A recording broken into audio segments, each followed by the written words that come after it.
sekalipun kau ingkari, kesetiaanmu sungguh terbukti di sepanjang hidupku. Untuk selamanya ku kan setia melayani, mengasihimu. Tiada Tuhan sepertimu, Yesus. Kau Allahku yang setia. Tiada Tuhan sepertimu, Yesus. Kau Allahku yang setia. Tuhan kita.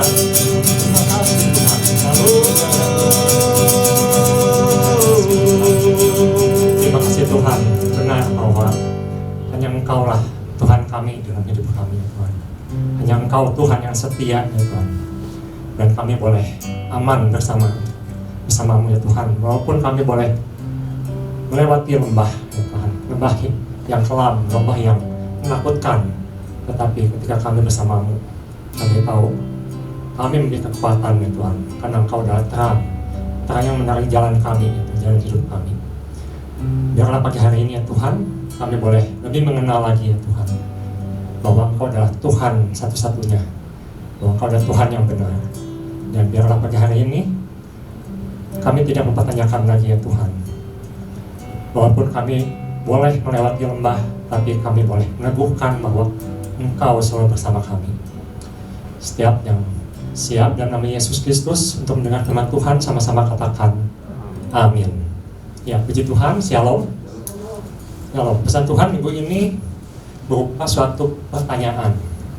Di mana Tuhan ketika kita berada di lembah? Ini ada suatu pertanyaan retoris, suatu pertanyaan yang sebenarnya kita sudah tahu jawabannya. Jawabannya adalah Tuhan selalu bersama dengan kita. Tuhan selalu ada. Tetapi mengapa pertanyaan ini muncul? Pertanyaan ini muncul ketika seorang berada di lembah dan dia mempertanyakan, mengapa Tuhan saya harus mengalami hal ini? Mengapa Tuhan kejadian ini terjadi? Mengapa Tuhan Engkau tidak bertindak? Di mana Engkau Tuhan? Apakah Engkau sedang tidur Tuhan? Apakah saya harus mengalami hal-hal yang tidak menyenangkan ini?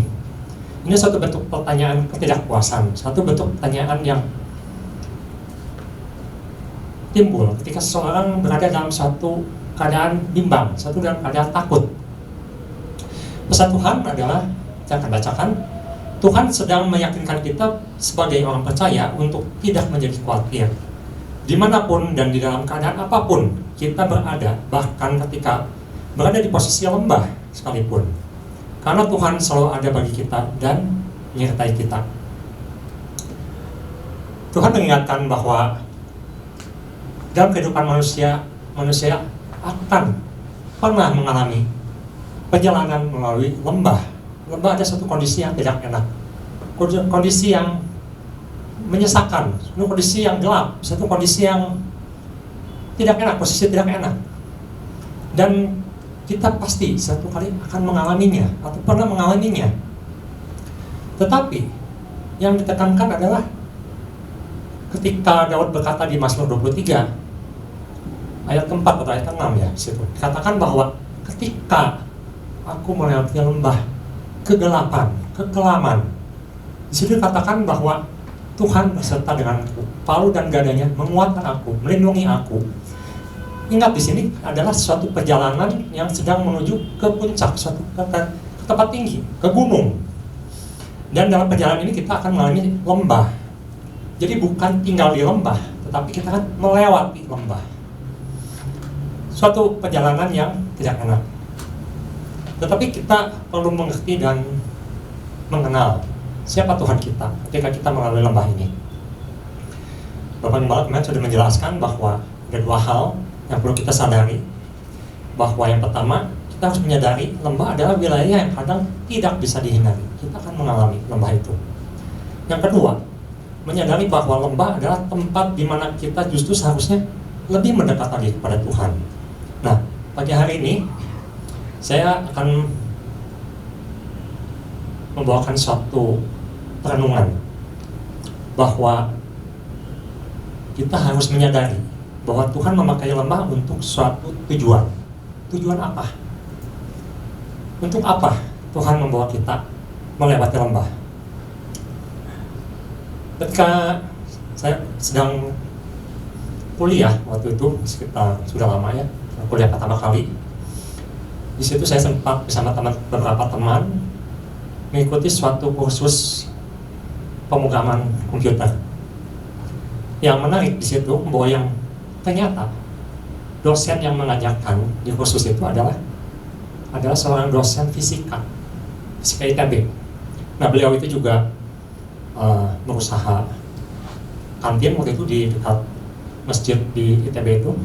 Dan waktu itu ketika saya tahu yang mengajar itu bukan seorang ahli komputer, bukan lulusan komputer, saya sempat menyeletuk pada beliau. Saya bilang, kok yang mengajar bukan ahli komputer, kok bukan ahli IT, tapi seorang fisikawan, seorang dosen fisika. Dan saya ingat sekali, beliau mengatakan begini, saudara, kalau belajar, jangan mengkotak-kotakan ilmu. Di situ saya sangat tertegur, dan itu suatu perenungan yang dalam buat saya. Ketika seseorang untuk belajar mengenal, untuk mengerti, kita tidak boleh mengkotak-kotakan. Itu yang dilakukan oleh orang Aram. Itu dilakukan oleh Ahab. Kita akan baca ayatnya. Di 1 Raja-Raja, pasal ke-20, ayat ke-23. 1 Raja-Raja 20 ayat ke-23. Yang akan bacakan, pegawai-pegawai Raja Aram berkata padanya, Allah mereka ialah Allah gunung. Itulah sebabnya mereka lebih kuat daripada kita. Tetapi apabila kita berperang melawan mereka di tanah rata atau di lembah, pastilah kita lebih kuat daripada mereka. Saya perhatikan setiap bangsa atau setiap suku itu mempunyai Tuhannya, tanda kutip, atau penguasanya, yang disebut dengan penguasa teritorial, dan mereka menyembahnya. Contoh, orang Yunani mempunyai banyak dewa yang mereka sembah. Misalnya dewa petir atau Zeus, ada dewa kematian, dewa Hades, ada dewa perang, dewa Ares. Mereka mengelompok-kelompokkan Tuhan mereka. Indonesia juga sama. Ketika kita bermain ke pantai daerah selatan, dikenal dengan penguasa pantai selatan, ada penguasanya. Ketika panen, dikenal dengan dewi yang memberikan kesuburan atau dewi yang memberikan panen. Itu yang dilakukan manusia. Manusia mengkotak-kotakan. Ada Tuhan daerah ini, ada Tuhan daerah itu, ada Tuhan di gunung, ada Tuhan di lembah. Selalu begitu. Tapi kita perlu mengerti bahwa dalam Kristenan, Alkitab tidak pernah mengatakan bahwa Tuhan kita itu adalah Tuhan di gunung atau Tuhan kita adalah Tuhan di lembah. Tetapi kita belajar mulai minggu ini, renungan minggu ini, bahwa Allah yang kita sembah adalah Allah penguasa alam semesta, Allah penguasa gunung, Allah penguasa lembah. Dan Yesus dengan jelas mengatakan, semua kuasa telah diberikan padaku. Kuasa di bumi, kuasa di surga, itu sudah diberikan kepada Yesus. Jadi tentunya ada sesuatu yang keliru kalau kita mengatakan neraka itu dikuasai oleh iblis. Suatu hari orang yang tidak percaya akan disiksa oleh iblis, itu ada suatu pengertian yang sangat keliru. Kenapa? Karena iblis tidak menguasai neraka. Iblis akan dihukum bersama-sama dengan orang yang tidak percaya di neraka. Itu yang benar. Nah, ini satu yang konsep yang perlu kita luruskan dahulu, bahwa kita mempunyai Tuhan penguasa di gunung dan di lembah. Nah, ini adalah suatu kejadian ketika Ahab diintimidasi oleh bangsa Aram, dan bangsa Aram ketika itu dikalahkan, dan mereka berpikir tentunya Tuhan Israel itu adalah Tuhan di gunung, bukan Tuhan di lembah. Oleh karena itu mereka akan menghadapinya di lembah. Dalam kehidupan kita kadang-kadang perlu melalui lembah. Mengapa? Karena kehidupan itu seperti yang Bapak Gembala sudah sampaikan, seperti roller coaster. Kadang-kadang untuk naik itu kita perlu turun dulu ke bawah. Dan kehidupan itu seperti roda, ada yang bilang seperti roda. Kalau kita ambil satu titik, maka roda itu akan berputar dari atas ke bawah. Kadang-kadang di atas, kadang-kadang di bawah. Tetapi tujuannya adalah maju. Tujuannya adalah untuk naik. Untuk terus naik. Itu yang Tuhan inginkan. Bukan diam di tempat. Jadi lembah ini membuat suatu pengertian, sesuatu yang gak enak. Ketika seorang berada di lembah, dia berada dalam suatu posisi yang tidak nyaman, suatu posisi yang tidak menguntungkan. Dan ini ada terjadi pada Ahab. Ahab dalam 1 Raja-Raja 20 dikatakan bahwa dia diintimidasi oleh Raja Aram, bahwa dia diminta hartanya, diminta istrinya, anak-anaknya untuk apa? Untuk dibawa oleh Raja Aram. Tetapi Raja Aram lupa bahwa masih ada Tuhan di Israel. Dan itu yang diingatkan oleh Nabi Tuhan. Kita akan lihat bahwa yang pertama, kita harus menyadari bahwa Tuhan memakai lembah untuk satu tujuan. Mengapa Ahab harus melalui lembah? Mengapa hidup kita harus melalui lembah? Karena Tuhan punya tujuan. Di 20 pasal ketiga, 1 Raja-Raja 20 pasal ketiga, di situ jelas sekali bahwa intimidasi ini tidak bisa dihindarkan oleh Ahab. Ahab waktu itu menerima bahwa dia harus menyerahkan kekuasaannya kepada Raja Ben-Hadad. Dan kita perlu tahu bahwa Ben-Hadad kali ini tidak main-main. Dia membawa 32 raja dan semua pasukannya yang besar itu. Tetapi muncullah Nabi Tuhan yang mengingatkan bahwa masih ada Tuhan, dan Tuhan itu akan memberikan suatu kemenangan pada Ahab. Kenapa? Kenapa? Ada satu tujuan. Kita akan lihat tujuannya apa. Kalau kita lihat di 1 Raja-Raja pasal 20 ayat 13, di situ ada satu tujuan yang jelas sekali. Mengapa kita harus mengalami lembah dan untuk apa? Kita akan bacakan. Tetapi tiba-tiba tampillah seorang nabi pada Ahab, Raja Israel, serta berkata, beginilah firman Tuhan. Sudahkah kau lihat semua orang yang sangat aneh itu, bahwasanya pada hari ini aku akan menyerahkan mereka ke dalam tanganmu, pada tangan Ahab, supaya, nah ini tujuannya, supaya engkau tahu bahwa akulah Tuhan. Dan itu akan diulang kembali di ayat ke-28, di mana peperangan kedua terjadi. Di situ katakan, maka tampillah api Allah dan berkata pada Raja Israel, beginilah firman Tuhan. Oleh karena orang Aram itu telah berkata, Tuhan ialah Allah gunung dan bukan Allah dataran, maka aku akan menyerahkan seluruh tentara yang besar itu ke dalam tanganmu, supaya kamu tahu bahwa akulah Tuhan. Jadi Tuhan membawa kita ke dalam lembah, itu adalah suatu faktor di mana Tuhan ingin mengingatkan kita bahwa Dialah Tuhan. Ini berbicara tentang iman. Tentunya Ibu Bapak mengingat, ketika murid-murid dalam perahu dan mengalami badai, di situ Tuhan Yesus sedang tidur. Dan murid-murid mengatakan, Tuhan, apakah Engkau tidak peduli? Di situ murid-murid sedang ada di lembah, dan mereka berpikir Tuhan tidak peduli. Ada beberapa orang ketika mengalami masalah di lembah, mereka berpikir Tuhan tidak peduli. Ketika peristiwa Lazarus terjadi, Tuhan menunda 3 hari. Di situ Tuhan jelas sekali mengatakan, supaya apa? Supaya kamu percaya. Supaya kamu percaya. Itu Tuhan sengaja menunda 3 hari dan menghidupkan kembali Lazarus. Mengapa Maria Martha harus menunggu 3 hari? Mengapa murid-murid harus menunggu 3 hari? Tuhan berkata supaya kamu percaya, supaya namaku dimuliakan, supaya nama Bapakku dimuliakan. Dan kita lihat juga waktu Daud di Siklag, dalam lembah kelaman dia mengalami. Apa yang Daud lakukan? Daud lakukan adalah menguatkan imannya. Jadi sini adalah faktor iman. Ketika murid-murid di perahu, Tuhan Yesus mengatakan, di manakah imanmu? Jadi dalam lembah, yang pertama yang perlu kita perhatikan bahwa kita harus menguatkan iman kita. Kita harus punya pengertian yang benar. Mengapa Tuhan bawa kita ke lembah? Mengapa kita ada di lembah? Itu hanya singgah, tempat singgah, bukan tempat tinggal. Saya akan bawa kita sama-sama membaca di 1 Korintus 10 ayat 13. 1 Korintus 10 ayat 13, kita perlu mengerti bahwa ketika Tuhan membawa kita ke dalam suatu lembah, ada satu prinsip yang tidak pernah salah. Nah, ini saya akan bacakannya. Bahwa pencobaan-pencobaan yang kamu alami ialah pencobaan biasa yang tidak melebihi kekuatan manusia. Sebab Allah setia, dan karena itu Ia tidak akan membiarkan kamu dicobai melampaui kekuatanmu. Pada waktu kamu dicobai, Ia akan memberikan kepadamu jalan keluar sehingga kamu dapat menanggungnya. Yang perlu perhatikan, apa tujuan Tuhan membawa kita ke dalam lembah? Bukan untuk menjatuhkan, bukan untuk mematikan, tetapi di sini satu prinsip bahwa Tuhan memberikan tidak akan melebihi kekuatan kita. Itu yang pertama.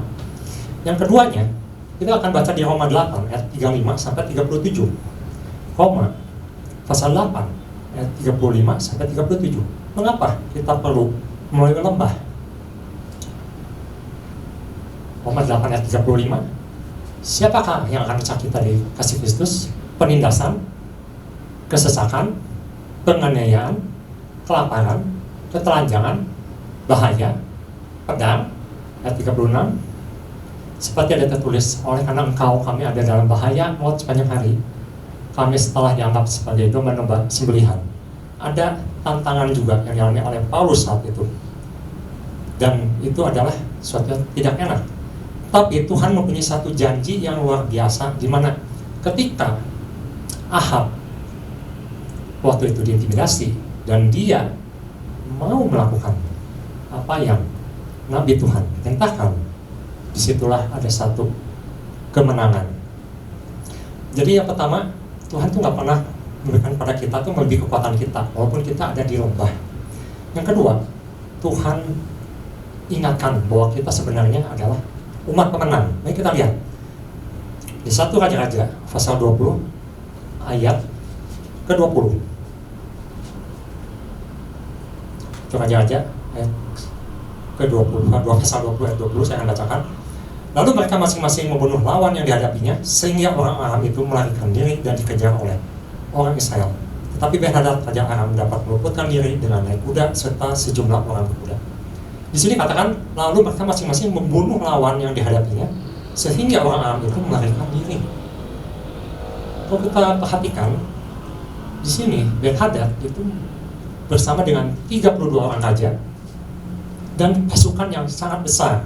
Jumlahnya berapa banyak? Kalau kita telusuri, di situ jumlahnya ada sekitar 100.000 plus 27 ribuan, jadi sekitar 127.000. Tahu di mana? Tahu ketika Ben-Hadad menyerang kedua kali, dia katakan bahwa prajurit sejumlah yang sama seperti waktu pertama kali. Dan di situ di pandangan kedua, di situ dikatakan, kita mungkin bisa lihat di situ ya, untuk memastikan bahwa jumlahnya itu ada jumlah yang besar. Pasal ke-29, 20 ayat 29. 7 hari lamanya mereka berkemah dan hadap-hadapan, tetapi pada hari yang ke-7 mulailah pertempuran, dan pada suatu hari orang Israel menewaskan 100.000 orang. Itu dicatat. Jalan kaki dari orang Aram. Ayat ke-30, orang-orang yang masih tinggal menaikkan diri ke Afek, ke dalam kota, tetapi temboknya roboh menimpa ke-27.000 orang yang masih tinggal itu. Jadi yang jelas, setidaknya ada 127.000 orang yang datang untuk menyerang Ahab waktu itu. Dan di sini sangat luar biasa. Ketika Tuhan bertindak, ketika Tuhan ada bersama kita di lembah, maka sebenarnya yang Tuhan berikan adalah kemenangan. Bukan ketakutan, bukan kematian, tapi Tuhan akan memberikan kita kemenangan. Jadi suatu hal yang perlu kita ingat, ketika kita melewati lembah, Tuhan tidak pernah memberikan sesuatu melebihi kekuatan kita.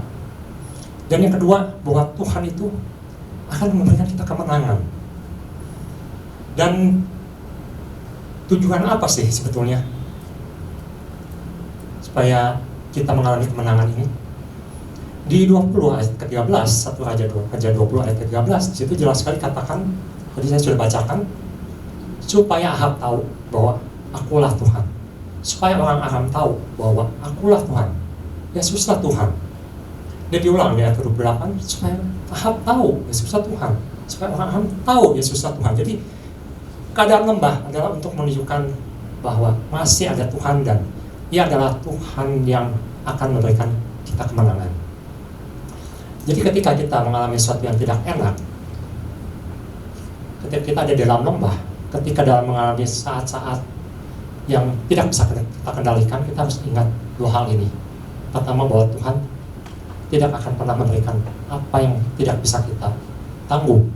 Dan yang kedua, bahwa Tuhan akan memberikan kita kemenangan. Itu ada suatu janji, karena Tuhan berjanji bahwa kita adalah umat pemenang, bukan umat yang kalah, tapi kita adalah umat pemenang. Ini yang pertama. Jadi kita perlu menyadari bahwa Tuhan memakai lembah itu untuk satu tujuan untuk memuliakan namanya, untuk meninggikan namanya, di mana Tuhan akan berikan kemenangan kepada semua anak-anaknya. Yang kedua, saya mendapatkan bahwa kita perlu menyadari bahwa Tuhan sanggup merubah lembah Beka menjadi lembah ujian atau menjadi lembah kemenangan. Sangat menarik di sini. Kalau kita lihat, Ahab itu adalah raja yang tidak takut Tuhan. Tetapi ketika dia mengalami suatu tekanan, suatu ketakutan, dia mau melakukan apa yang Tuhan perintahkan. Saya mengingat ada satu raja lagi yang keadaannya persis sama seperti Ahab, di mana dia sedang dikepung dengan jumlah prajurit begitu banyak, dan dia juga mengalami hal yang sama dengan Ahab. Dia mengalami kemenangan. Raja ini namanya Raja Yosafat. Jadi kalau kita bandingkan Ahab dan Yosafat, di mana Yosafat juga ternyata besannya Ahab, satu yang agak jarang terjadi. Raja Israel berbesanan dengan Raja Yehuda. Yosafat pernah dikepung, dan Yosafat juga mengalami satu kemenangan. Sangat menarik, ketika Ahab diberikan kemenangan 2 kali oleh Tuhan, kita perlu belajar bahwa ketika kita berada di lembah dan Tuhan sebenarnya memberikan janji bahwa kita adalah pemenang, apa yang dilakukan oleh Ahab dan apa yang dilakukan oleh Yosafat, ada suatu 2 hal yang sangat berbeda. Ketika Ahab diberikan kemenangan dan pemulihan, di situ kita akan baca di ayatnya 20, ayat khususnya di ayat